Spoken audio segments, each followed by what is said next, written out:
저는 노래할 때 지나치게 힘이 들어가가지고 그런데 우리 집사님은 힘 다 빼고 그 찬양이 이렇게 말하듯 참 귀한 찬양입니다. 중삼층에는 신랑인 우리 김동찬 성도께서 와서 함께 마음으로 응원하며 예배에 참석하게 돼서 반갑습니다. 박수로 환영할까요? 이 박수는 모든 거에 공짜가 없는데 계속 예배에 참여하면 좋겠다, 그런 뜻의 박수인 줄 아시죠? 반갑습니다. 성경에 많은 신앙의 영웅들이 나오는데요, 특별히 아브라함을 믿음의 조상이라고 그렇게 부릅니다. 다시 말하면 믿음으로 산다는 것은 이렇게 사는 것이다 라고 표본이라고 말할 수 있는 그런 사람이 바로 아브라함이죠. 그래서 성경은 갈라디아서 3장 9절에 보니까 함께 읽어볼까요? 갈라디아서 3장 시작. 그러므로 믿음으로 말미암은 자는 믿음이 있는 아브라함과 함께 복을 받느니라. 아멘.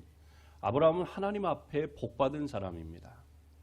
그러니까 복받은 사람의 표본인 것이죠. 그래서 성경은 믿는 성도들이 아브라함의 복을 받기를 원한다, 그렇게 말씀합니다. 저는 우리 성도님들이 아브라함의 믿음을 배워 아브라함과 같은 복을 받기를 바랍니다. 본문은 아브라함의 이제 신앙의 출발하는 장면이 나옵니다. 이 말씀을 통해서 아브라함을 부르신 하나님의 역사가 오늘 이 예배에 참여하는, 영상으로 또 이곳에 직접 예배에 참여하는 우리 모두에게 임하시기를 주님의 이름으로 축복합니다. 이 아브라함의 집안은, 하나님이 부르시기 전에 아브라함의 집안은 불행한 집안이었습니다. 창세기 11장 26절 27절을 보시면 함께 읽어볼까요? 시작. 데라는 70세에 아브람과 나홀과 하란을 낳았더라. 데라의 족보는 이러하니라. 데라는 아브람과 나홀과 하란을 낳고 하란은 롯을 낳았으며. 아멘. 여기 나오는 아브라함은 창세기 17장에서 개명한 아브라함의 전 이름입니다. 이 아브라함의 아버지는 데라인데, 데라는 70세에 아브라함과 나홀과 하란을 낳았다고 말씀했습니다. 이 말만 읽으면 마치 70세에 데라가 새 쌍둥이를 낳은 것처럼 그렇게 오해할 소지가 있는데, 그런 게 아니고 70세에 첫 아들을 낳았고 그 이후에 세월이 흐르면서 아들 둘을 더 낳았다, 그런 말씀입니다. 그러면 데라가 낳은 아브람과 나홀과 하란, 이 셋 중에서 누가 장남일까요? 그 말씀을 다시 한번 띄워놔 보세요. 누가 장남일까요? 아브라함. 그렇게 대답해 주셔서 감사합니다. 일부 예배 때도 똑같이 그렇게 대답을 하셨는데, 그렇게 쉬운 문제면 제가 내질 않았겠죠. 사람들은 흔히 이 말씀을 읽을 때 생각하기를 아브라함이 제일 먼저 나오니까 아브라함이 장남이겠거니 그렇게 생각합니다. 하지만 이름이 앞에 나온다고 해서 무조건 형이라고 보면은 안 됩니다. 성경을 읽어보면 나이 순서보다 영적으로 중요한 사람을 앞에 기록하는 그런 경향이 있습니다. 또 보통 부부를 말할 때, 부부의 이름을 언급할 때 남편의 이름을 먼저 얘기하고 아내의 이름을 이야기하잖아요. 뭐 백병돈, 조진이 뭐 이렇게 나온다든지 그러지요. 그런데 성경 읽어보면 브리스길라와 아굴라 부부가 나옵니다. 브리스길라와 아굴라 중에 남편은 누굴까요? 누구요? 아굴라. 예. 조금 전에 설명을 잘 들으셨다는 이야기죠. 예. 그걸 잘 모르면 브리스길라가 이름을 통해서 우리나라 사람 이름이면 남자 이름인지 여자 이름인지 대충 아니까 알겠는데 브리스길라, 아굴라 그러니까 잘 모르겠어요. 남자인지 여자인지. 그러다 보니까 어떤 분들은 브리스길라가 남편이고 아굴라가 아내겠구나 그렇게 생각하는데 사실은 아굴라가 남편이고 브리스길라가 부인입니다. 그런데 그 집의 믿음의 주도권이, 믿음의 가장이 브리스길라 아내였다는 뜻입니다. 마찬가지로 여기 본문에도 아브라함과 나홀과 하란 이 세 아들의 이름을 언급하는데 여기에도 역시 마찬가지였다는 것이죠. 그러면 아브라함이 장남이 아닌 건 우리가 알겠어요. 그러면 누가 데라의 70세에 낳은 맏아들일까요? 이제 둘 중에 하나겠지요. 11장 32절에 보니까 데라는 오늘 본문의 32절에 보니까 데라는 나이가 205세가 되어 하란에서 죽었더라고 말씀합니다. 12장 4절에서 아버지가 죽자 하나님의 말씀을 따라 하란을 떠나는 아브라함의 나이가 몇 살이었다고요? 75세였습니다. 이걸 보면 만약 아브라함이 그의 아버지 데라가 70세에 낳은 장남이라고 하면 아버지가 죽을 때 아브라함의 나이는 75세가 아니라 135세가 되어야 합니다. 그런데 아브라함이 이제 아버지가 죽을 때의 나이가 고작 75세밖에 안 됩니다. 그러니까 아브라함은 아버지 데라가 130세에 낳은 아들이라는 뜻이죠. 그러니까 아브라함은 장남이 아니란 뜻이고요.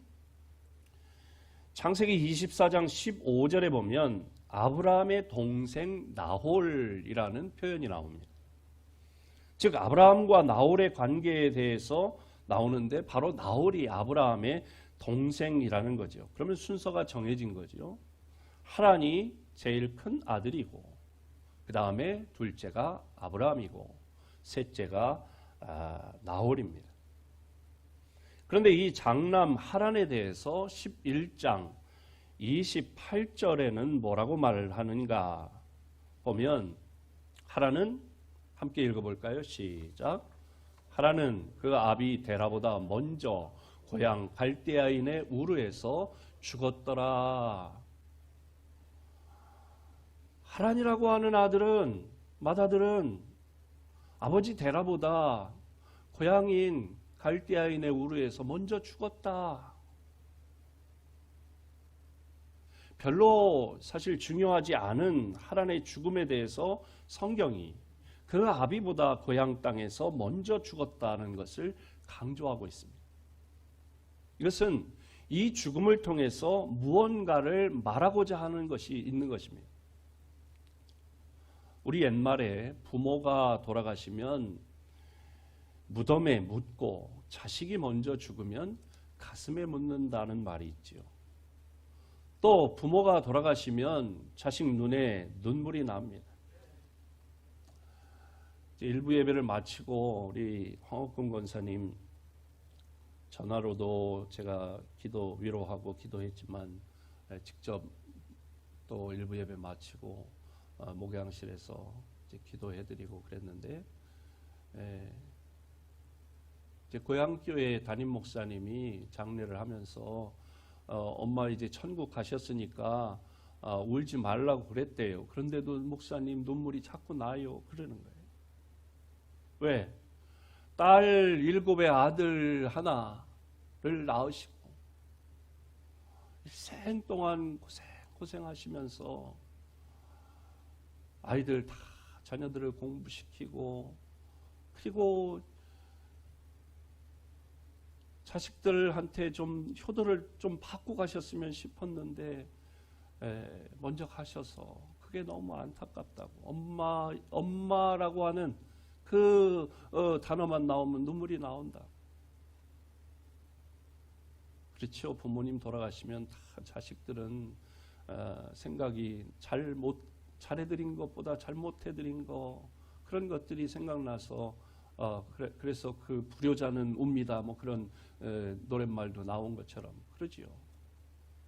자식들은 부모님 돌아가시면 눈물을 흘리지만 부모보다 먼저 자식이 죽으면 부모님 눈에는 피눈물이 난다, 그런 말이 있습니다. 다시 말해서 이 데라 가문에 피눈물 나는 그런 문제가 생겼다는 것입니다. 가슴에 한을 묻는 불행을 당한 것입니다. 웃음은 사라지고 슬픔과 탄식과 한이 맺히는 아픔이 생긴 것입니다. 마태복음 10장 29절에 보면 참새 한 마리도 하나님이 허락하시지 않으면 땅에 떨어지는 일이 없다고 했는데, 젊은 하란이 부모보다 먼저 죽은 것은 무언가 이유가 있다는 것입니다. 그런데 이 집안에는 계속해서 문제가 생기는 거예요. 아버지 데라 입장에서 보니까 장남이 일찍 이렇게 죽고 나니까 얼른 아브라함과 셋째인 나홀을 장가 보냅니다. 장남이 죽었으니까 둘째인 아브라함이 대신 장남 노릇을 해야 하는 것입니다.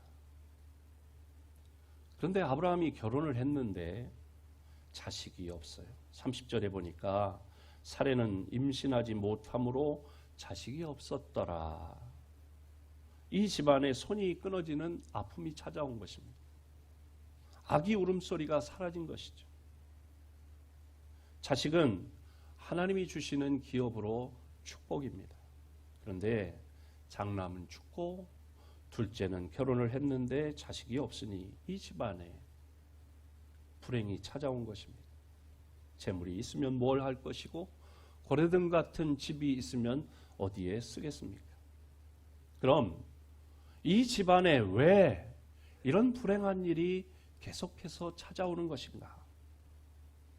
여기에 대해서 여호수아 24장 2절에는 이렇게 말씀합니다. 함께 읽어볼까요? 시작. 여호수아가 모든 백성에게 이르되 이스라엘의 하나님 여호와께서 이같이 말씀하시기를 옛적에 너희 조상들 곧 아브라함의 아버지 나홀의 아버지 데라가 강 저쪽에 거주하며 다른 신을 섬겼으냐. 아멘. 이 집안이 우상 숭배에 빠져 있었다. 우상을 섬겼기 때문이라는 것입니다. 우상 숭배에 대해서 성경은 이렇게 말합니다. 출애굽기 20장 4절 5절에 보면 너를 위하여 새긴 우상을 만들지 말고 또 위로 하늘에 있는 것이나 아래로 땅에 있는 것이나 땅 아래 물속에 있는 것에 어떤 형상도 만들지 말며 그것들에게 절하지 말며 그것들을 섬기지 말라.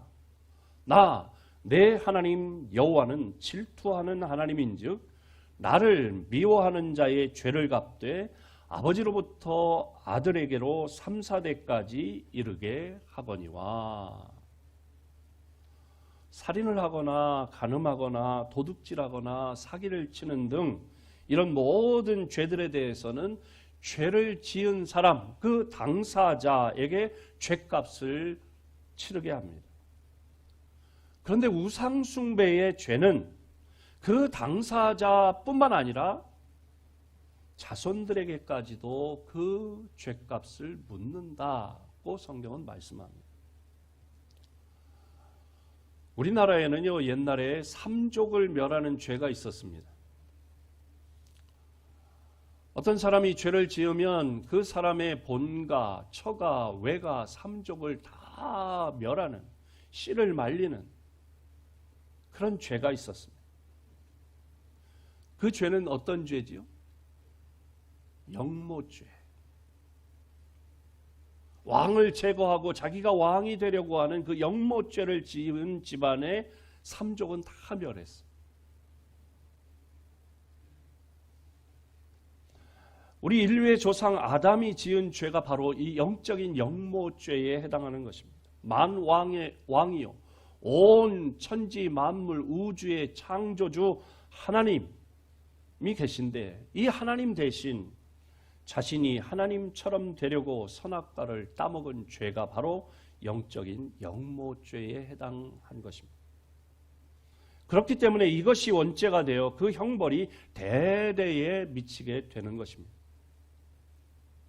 그렇기 때문에 하나님은 다른 죄는 그 죄를 지은 당사자만 벌을 받게 했지만 우상 숭배의 죄에 대해서만큼은 그 죄를 다스리되 그 자손들까지 손을 댄다는 것입니다. 결국 데라 한 사람의 우상 숭배의 죄는 그 자식들에게까지 미쳐서 장남은 일찍 죽고 둘째 아브라함은 결혼해도 자식이 없는 형벌, 저주를 받아 불행한 집안이 된 것입니다. 이렇게 얘기하면 어떤 분은 이야기할 것입니다. 우상 숭배를 많이 하는 일본은 부자로 잘 사는데요. 우상 숭배하는 아무개는 보면은 잘 먹고 잘 살고 떵떵거리고 살던데요.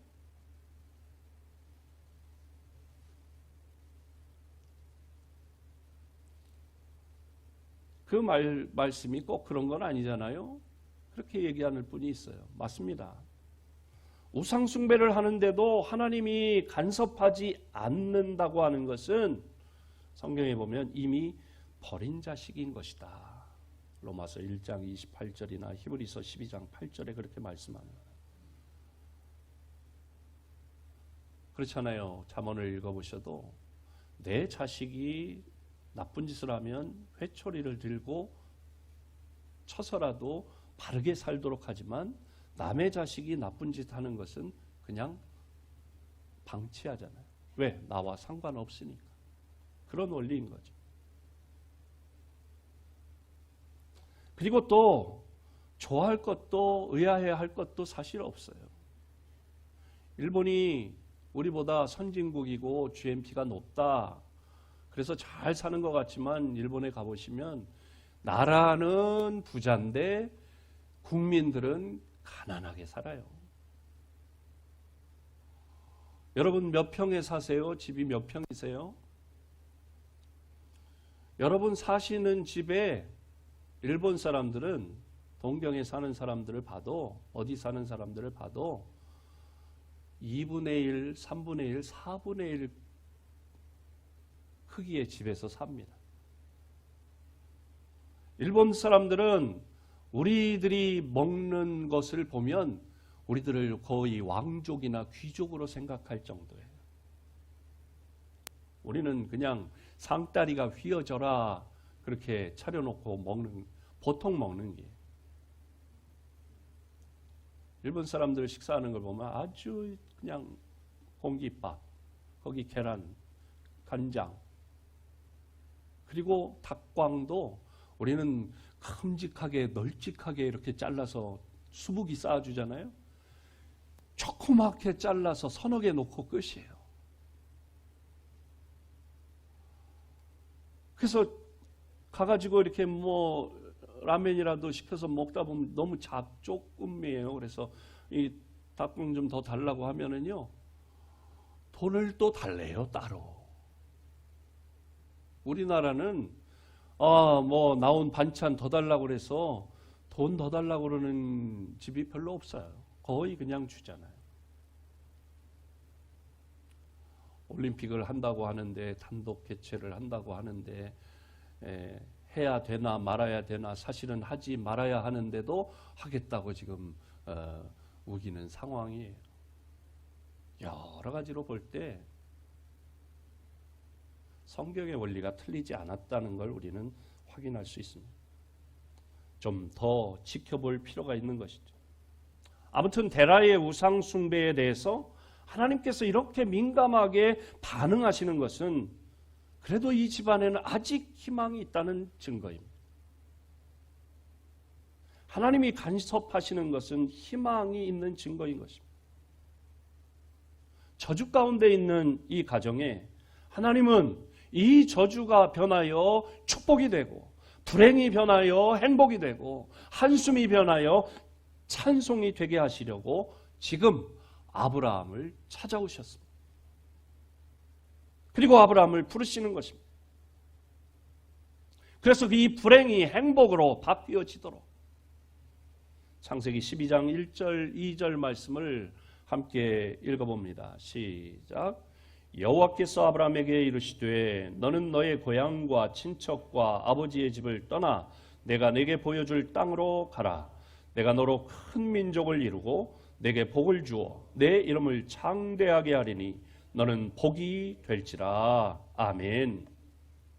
그의 아버지 데라는 이 집의 저주의 근원이 되고 저주의 출발점이 되었는데, 그래서 가슴에 한이 맺히고 눈에 피눈물이 나는 저주받은 집안이 되었고 불행한 집안이 되었습니다. 그러나 그런 집안을 아브라함을 통해서 행복한 가정, 축복받은 가문이 되도록 하겠다는 것입니다. 바로 아브라함으로부터 축복의 시작이, 즉 축복의 씨앗이 되도록 하겠다는 것입니다. 이 축복의 씨앗이 된다고 하는 것을 다시 말씀드리면 창세기 12장 3절을 보면 너를 축복하는 자에게는 내가 복을 내리고 너를 저주하는 자에게는 내가 저주하리니 땅의 모든 족속이 너로 말미암아 복을 얻을 것이라 하신지라. 아멘. 하나님께서 저주하고 복을 주는데 아브라함을 통해서 그렇게 하시겠다는 것입니다. 여기서 우리는 두 가지를 생각해 볼 필요가 있는데, 첫째는 하나님의 마음입니다. 하나님은 아브라함에게만 복을 주시는 게 아닙니다. 땅의 모든 족속이 아브라함을 인하여, 아브라함 때문에, 아브라함으로 말미암아 복을 얻기를 소망하시는 것입니다. 두 번째로는 진정한 복의 근원이 누구냐는 거예요. 아브라함을 복의 근원을 삼는다고 말씀하는데, 진정한 복의 근원은 하나님이 아브라함에게 너는 복의 근원, 너는 복이 될지라 그렇게 말씀했지만 궁극적으로 복을 주시는 분은 바로 하나님이십니다. 진정한 복의 근원은 하나님이신 줄로 믿습니다. 그래서 오늘 우리가 부른 찬송 28장 복의 근원 강림하사 찬송하게 하소서, 그렇게 우리가 찬송하는 것이죠. 즉 복의 근원은 바로 하나님의 아들로 이 땅에 오신 예수 그리스도이신 줄로 믿습니다. 이 예수님이 심판과 영생의 복을 주는 권세를 가지고 계십니다. 우리를 죄와 사망에서 건져내서 영원한 생명을 주시는 분, 바로 예수님이십니다. 본문의 진정한 의미는 아브라함의 자손을 통해 복의 근원 되신 예수님이 오신다는 뜻입니다. 이 예수님을 믿으면 구원받습니다.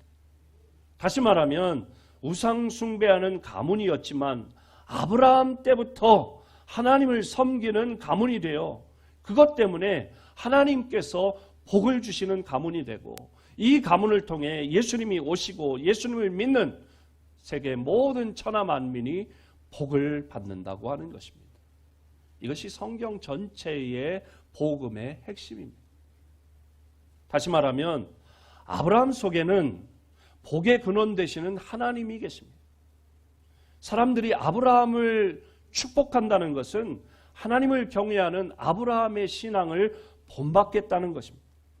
그러면 하나님이 그 사람에게 복을 주시는 것입니다. 아브라함을 저주하는 것은 그가 믿고 경외하는 하나님을 받아들이지 않겠다는 것이기 때문에 이런 사람에게는 하나님이 저주할 수밖에 없는 것입니다. 아브라함을 통해 이루고자 하시는 하나님의 계획이 있습니다.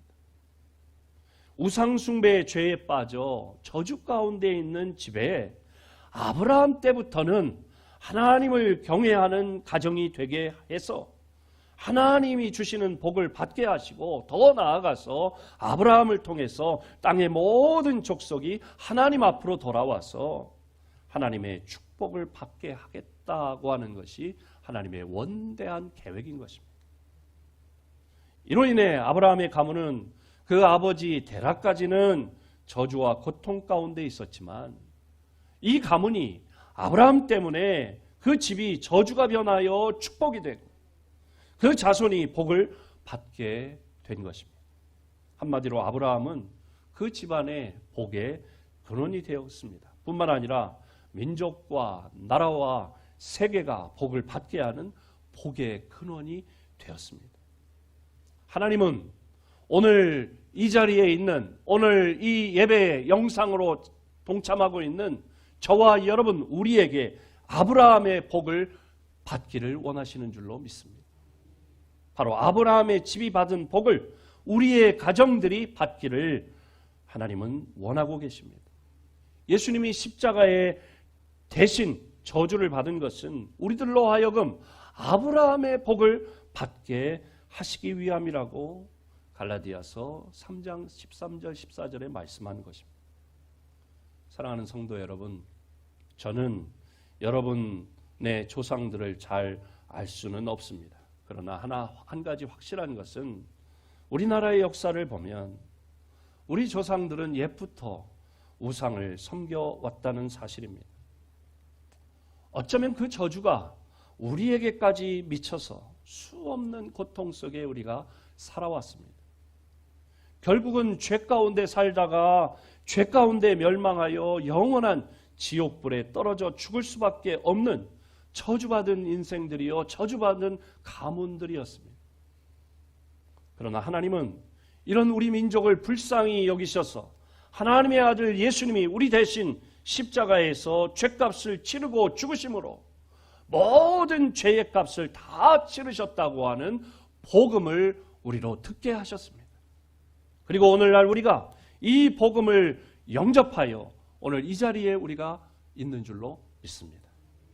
저는 여러분의 가문을 확실히 모르지만 그러나 한 가지 확실한 것은 여러분의 당대에는 여러분의 가정에, 여러분의 가문에 역사하는 모든 저주와 환난과 불행이 끝이 나고 여러분 때부터는, 이후부터는 하나님의 은총과 축복을 받는 행복한 가문, 행복한 가정이 되시기를 주님의 이름으로 축복합니다.